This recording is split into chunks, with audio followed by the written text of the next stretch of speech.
L'opération de capital développement, c'est pas un crédit bancaire, c'est-à-dire c'est pas je vais déposer mon dossier à la banque et j'ai une réponse, allez, bon an mal an, 3 semaines après, une fois qu'ils ont passé tous les comités. Quand vous faites un capital développement, ça se prépare. Donc une opération de capital développement, bon, certains disent 3-6 mois, moi j'aurais tendance à dire c'est comme un bébé, parce que je suis une femme et je sais que ça dure à peu près 9 mois, ben, pensez que c'est à peu près la même chose. On va dire que c'est entre 6 et 9 mois. Il y a une partie d'abord qui c'est le chef d'entreprise qui va travailler. Donc vous rédigez un business plan à partir de votre première expérience de chef d'entreprise. Vous déterminez une stratégie. Une fois que vous avez déterminé cette stratégie, donc vous allez déterminer des buts à atteindre et donc les moyens pour pouvoir atteindre ces buts. Une fois que vous avez fait ce travail, qui est un travail de réflexion important, c'est-à-dire que ça va nécessaiter de lever un peu la tête du guidon et de prendre du recul. C'est même intéressant pour vous de partager avec différents conseils ou différents partenaires. Le C2EI, je crois, travaille également en commun avec ses membres pour pouvoir les aider, les assister dans cette partie-là. Donc il est important de vous faire entourer pour pouvoir avoir un deuxième regard sur ce que vous allez, sur ce business plan, hein, valider vos stratégies. Donc vous allez rédiger un très beau document et à partir de ce très beau document, vous allez travailler avec un financier, donc qui en général est votre expert comptable, qui va vous aider à mettre tout ça en chiffres. Et donc c'est pas le contraire, c'est pas je vais arriver à tel niveau de chiffre d'affaires et donc je remonte à l'envers, c'est je fais un business plan, j'établis une stratégie et de là vont découler les chiffres. Dans ce sens-là, ça fonctionne.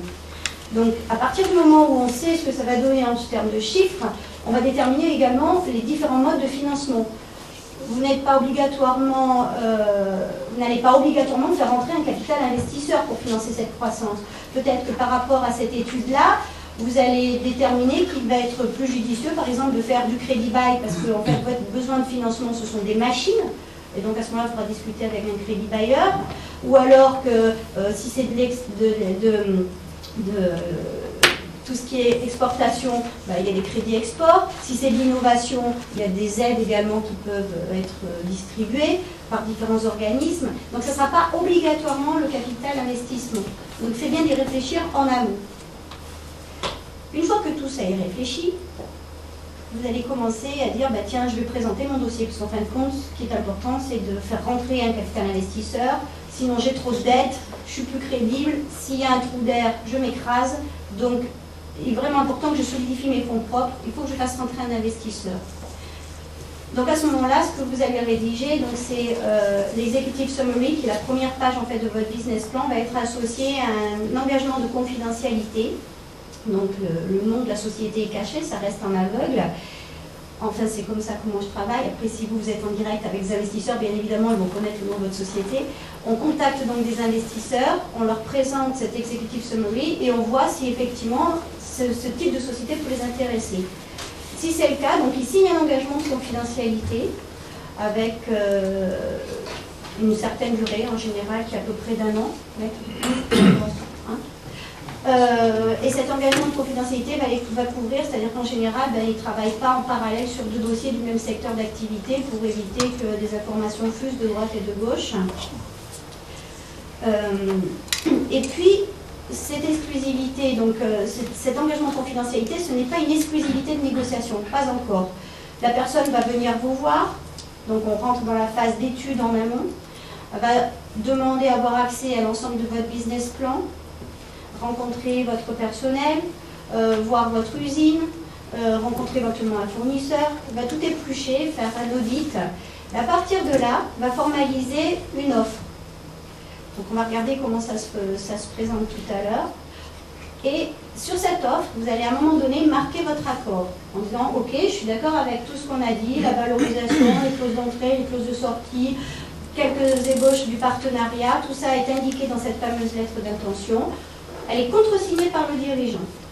À partir de là, s'engage donc une exclusivité de négociation avec cet investisseur. On est dans la grosse flèche bleue du milieu. En général, là, on s'est passé déjà moins de 3 mois. Si elle était au passage, ben, vous rajoutez un mois de plus, parce que bien sûr, tout le monde est en congé à cette période-là, et ça bloque un peu tout. Sur cette partie, après cette partie, donc cet accord commun, vont avoir lieu les due diligence. Donc, ces due diligence, elles sont là pour confirmer ce qui aura été présenté dans le business plan. Ce business plan, donc il faut vraiment qu'il soit rédigé avec soin parce que c'est une pièce maîtresse de la décision d'investisseur. Donc il va faire des due diligence et il va remettre une offre ferme. Donc là aussi, Maître Gramont interviendra tout à l'heure pour vous montrer comment et vous expliquer ce qu'il y a dans cette offre ferme. Il y a un accord à nouveau du chef d'entreprise qui est posé sur ce contrat. Et ensuite, eh ben, les sous sont versés et le partenariat commence.